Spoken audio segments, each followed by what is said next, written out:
Hey there, welcome back. Ready for another deep dive. Today we're going to be tackling something that on the surface might seem kind of counterintuitive, maybe even a little backward. Oh, yeah. I think this one's going to be really interesting for folks. So we're going to be exploring this idea of, get this, letting go of desire. Letting go. Letting go. Now we've got some pretty fascinating source material to dig into today. Lay it on me. We've got excerpts from a book called Letting Go of Desire: The Path to Effortless Manifestation. Okay, I like the sound of effortless manifestation. Yeah, who doesn't, right? And we're also going to be pulling some insights from Chapter 7 of Letting Go, The Pathway of Surrender by David R. Hawkins. Have you ever read that one? I have, yeah. It's an interesting perspective for sure. Yeah.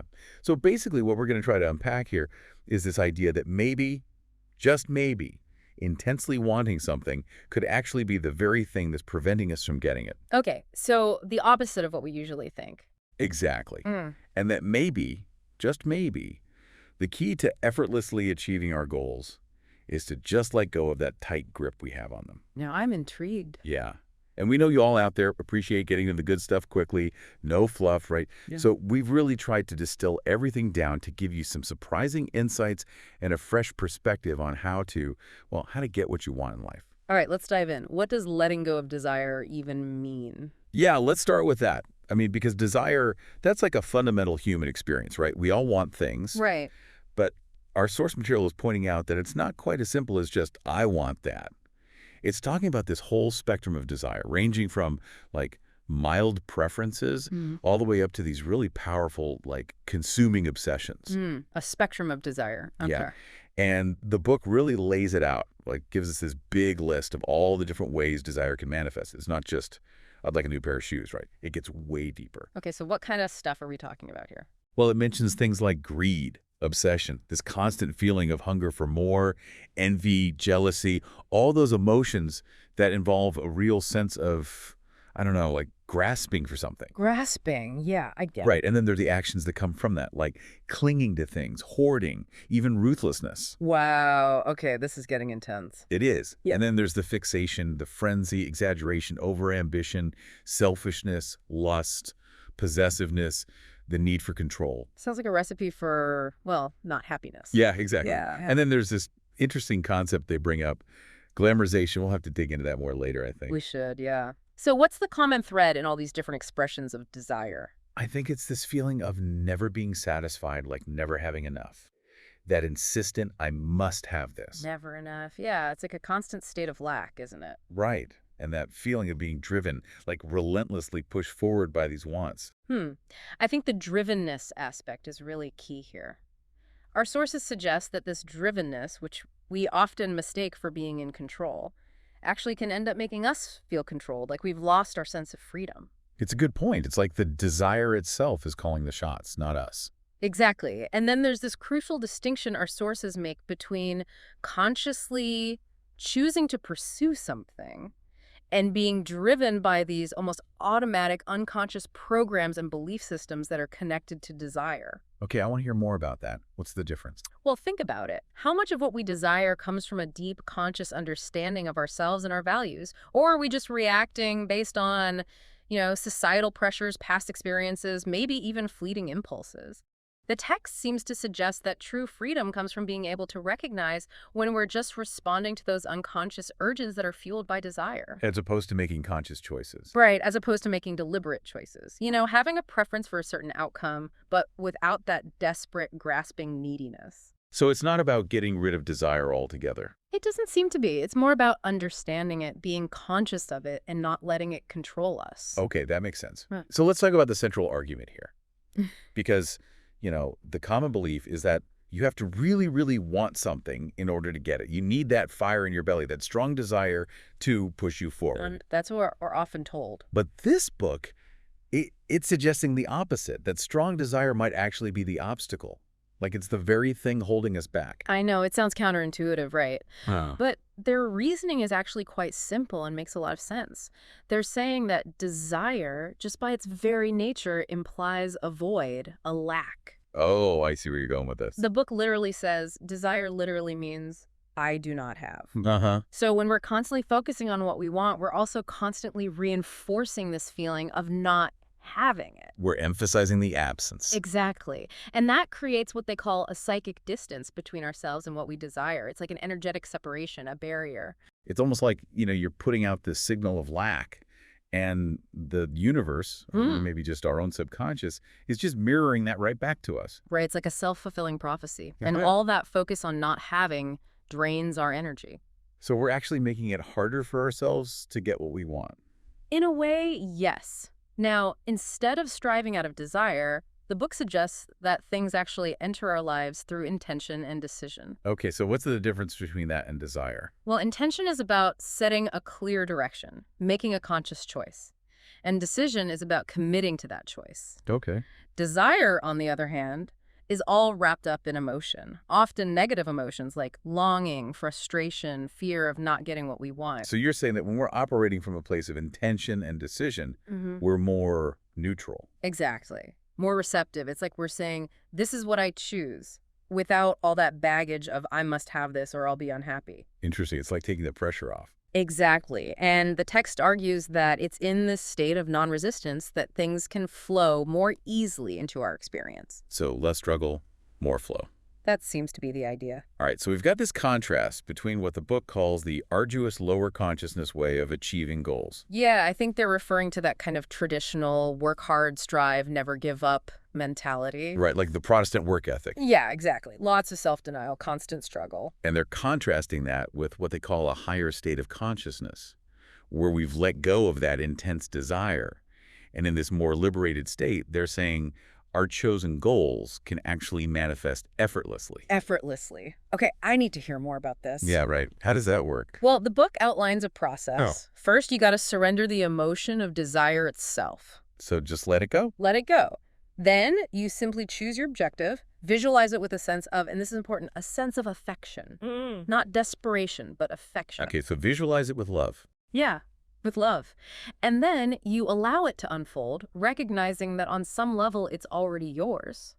Interesting. So it's about shifting our perception. Exactly. Instead of seeing the universe as this limited, stingy place that's constantly withholding from us, we start to see it as abundant, supportive, unconditionally giving. So it's about trusting that the universe has our back. Yeah, trusting. And the book emphasizes that we have a choice. We can choose to not buy into that negative, limited worldview. That's empowering. So how do we actually put this into practice? Because it still sounds a bit paradoxical, right? Like we're supposed to identify our goals and then let go of wanting them. It does, yeah. It's like trying to drive with your foot on the gas and the brake at the same time. Right. But the book gives this really great story about finding an apartment in New York City that illustrates this process. Have you read that And one? Fifth Avenue apartment. It's a good one. So tell us about it. Okay, so in this story, the person's goal was very specific. They wanted a pied-à-terre on Fifth Avenue, somewhere in the 70s, near Central Park. Prime real estate. Right. High floor, quiet, rear-facing, around 2.5 rooms. And it had to be reasonably priced, of course. Of course. So what did they do? Well, they followed the process. They wrote down this very detailed goal. And then, throughout the day, they would consciously let go of the desire for it. And they weren't like super attached to the outcome. Exactly. The book mentions that the desire was moderate, easy to surrender. It wasn't like they were desperately clinging to the idea of getting this specific apartment. They were open to whatever happened. Yeah. So then a bunch of what you might call coincidences start happening. Oh, I love this part. Right. Like they get this sudden urge to drive into the city, which is something they don't usually do. Okay. And traffic, which is usually horrible during rush hour, is smooth sailing. Uh-oh. And then they find a parking spot right in front of a real estate office. Come on, it's too perfect. I know, right? But it gets better. So they go into the office just on a whim, and the real estate agent mentions, almost as an afterthought, that the only rental currently available on Fifth Avenue had just been listed an hour ago. No way. And get this, the apartment is on 76th Street, 9th floor, rear-facing, 2.5 rooms, and rent-controlled. It's exactly what they wanted. Almost to a T. And they end up signing the lease the next day. All within 24 hours. It's crazy, right? But I think the point is, because they had surrendered the desire, they were open to either outcome. Whether it happened or not. Yeah, and that seems to have created the space for this seemingly impossible thing to occur. Okay, so that's a pretty compelling example. But Our minds can be pretty resistant to this kind of thinking. Oh, absolutely. Our minds love to cling to what they know. So what do we do when our mind starts throwing up objections? Like, well, if I hadn't wanted those things so badly, how would I have ever achieved them? Yeah, that's a common one. But the book argues that we probably would have achieved those things anyway, but without all the stress and Right, with struggle. all the angst. Exactly. And then, another objection might be, well, what about the pride of achievement? If things just fall into place effortlessly, do we lose that sense of accomplishment? I think that's a big one for a lot of people. It is, and it's so ingrained in our culture, this idea that we have to suffer for our successes. No pain, no gain, right? Exactly. But the book suggests that maybe we need to let go of that. That maybe we need to relinquish the vanity that's often associated with struggle and self-sacrifice. Mhm. And they even point out this kind of, well, they call it a peculiar perversion in our thinking, where we often envy effortless success in others. Oh, yeah, that's so true. Because we believe that suffering is the price you have to pay for achievement. It's like we don't believe anyone deserves success unless they've struggled for it. Right. So it makes you question, is the pain and struggle really necessary? Or is it just a form of negative programming? It's a good question. And then the book goes even deeper, talking about these unconscious obstacles that can hold us back. Like what?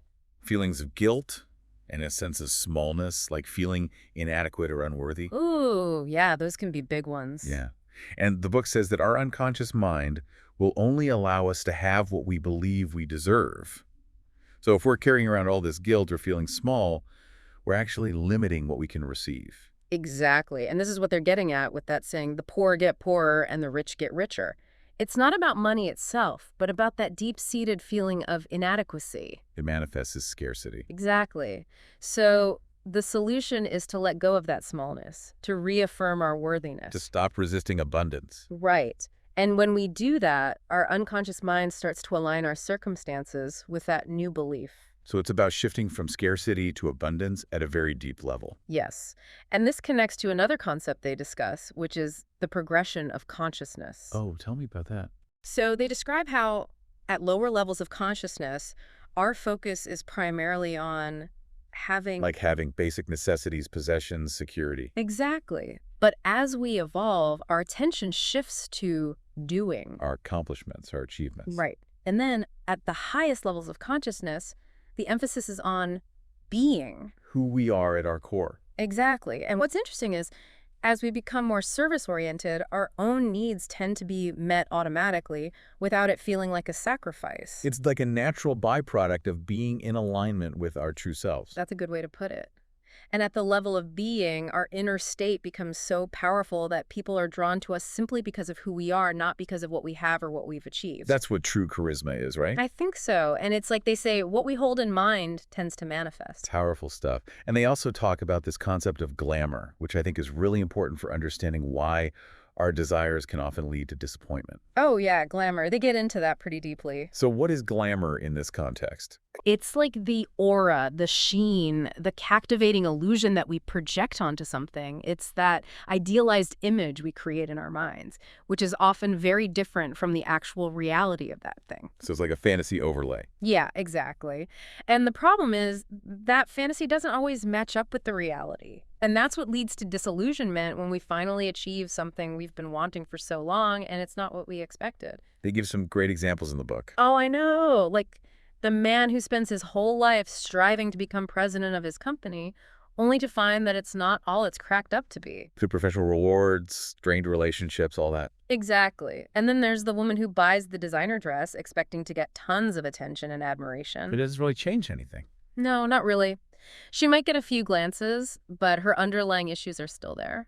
And they talk about the disappointment people often feel after highly anticipated events like reunions. It's like the buildup is so big, and then the event itself can never live up to the hype. Yeah, it's like we're always chasing that next thing, thinking it's going to finally make us happy. And they talk about advertising as a prime example of how we're sold glamour. You know, like the rugged cowboy selling cigarettes. Oh, yeah, the Marlboro Man. Yeah, exactly. It's all about projecting this image of freedom and masculinity onto a product that's actually quite harmful. So glamorization is essentially living in a fantasy world. Pretty much. And the book suggests that the process of letting go of desire involves dissecting away that exaggeration, that fantasy, that romanticization. Stripping away the glamour. Yeah, because once you do that, the desire itself often loses its power. So it's like we're not even really desiring the thing itself, but the fantasy we've built around it. That's a great way to put it. But the book makes it clear that we don't have to give up exciting experiences or genuine emotional fulfillment. No, not at all. It's about being conscious of what we're choosing. Letting go of that need to prove ourselves or feel worthy. Exactly. And it's about recognizing that our being, who we are at our core, has the most power. It's about embodying the qualities we want to attract. Yeah, like instead of desperately wanting to be successful, choose to be the kind of person who is naturally successful. And then the success will follow. Right. It all comes back to that idea. What we hold in mind tends to manifest. It's about aligning our inner and outer worlds. Exactly. And the book emphasizes that these aren't just abstract concepts. These are practical things we can test and experience for ourselves. They even suggest keeping a journal to track our goals and the outcomes. To see how our thoughts and beliefs are shaping our reality. It's a way to become more conscious of our own power. And speaking of power, they tell this really interesting story about a man who was desperately looking for a job. Oh, the one where he was told to surrender his desire. That's the one. So this guy was super anxious about finding work. He was really struggling. And someone suggested that he just let go of his desire for a job. Just surrender it. Which sounds pretty crazy when you're in that situation. Right. So he does it. He surrenders his desire. And the next day, nothing happens. Of course not. Right. So he's thinking, this is ridiculous. This doesn't work. But then, shortly after that, he gets a job offer from his brother-in-law. And what does he do? He immediately attributes it to his brother-in-law, of course. He gives away his power. Exactly. He completely overlooks the possibility that his act of surrender might have created the opening for that opportunity to come in. It's so common for us to do that, isn't it? Totally. We disown our power and project it onto external factors or other people. It's like we don't believe we're capable of creating our own reality. And the book makes a really compelling argument that a huge part of what happens in our lives is a direct result of our past decisions, both conscious and unconscious. So we're not just victims of circumstance. We're actually the creators of our own experience. Exactly. And we can see this if we take a look at our current circumstances and trace them back to the beliefs and choices that led us there. Like they say, every effect has a cause. Right. And they give this example of the woman who keeps saying, my relationships never work out. Which is a perfect illustration of how our beliefs create our reality. Because she's literally putting that order out to the universe. My relationships never work out. And guess what? The universe delivers. It's like the unconscious mind is this genie just waiting to fulfill our commands. Exactly. But the book also points out that even those negative patterns have their payoffs. Like what? Well, things like self-pity, resentment, feeling sorry for ourselves. The things that feed the ego. Exactly. But we have a choice. We can choose to create something different. We can rewrite the script. Yes. And this brings us to this concept of selfishness, which the book acknowledges is a loaded word. It definitely has a negative connotation. It does, but they reframe it in a really interesting way. They talk about selfishness with a lowercase s and selfishness with an uppercase s. Okay, so what's the difference?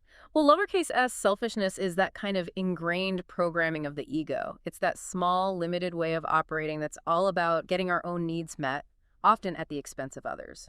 It's coming from a place of lack. Exactly. And the book suggests that we can actually uninstall this programming, not because it's morally wrong, but because it's ultimately impractical. It doesn't work in the long run. Right. It creates a lot of unnecessary suffering for ourselves and others, and it keeps us stuck in this cycle of guilt and shame. So what's the uppercase S selfishness? It's about aligning with our true self, our higher self.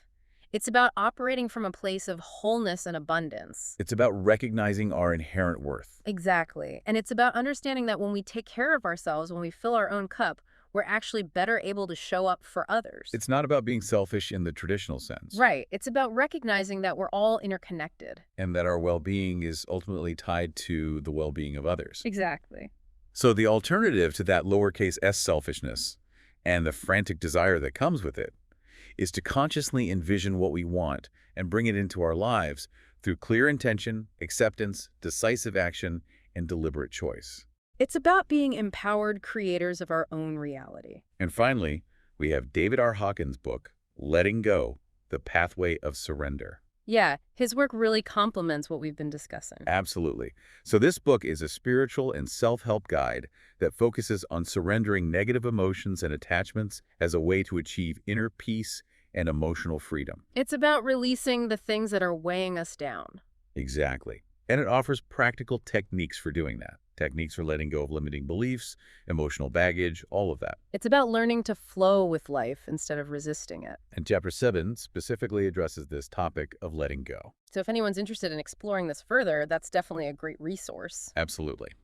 So to sum it all up for you, the big takeaway here is that maybe, just maybe, letting go of those really intense, almost desperate desires is the key to effortlessly manifesting our goals. It's about shifting from a place of lack and striving to a place of trust and allowing. It's about recognizing that the universe is inherently abundant and supportive. And that we have the power to create the reality we desire. So here's a question for you to ponder.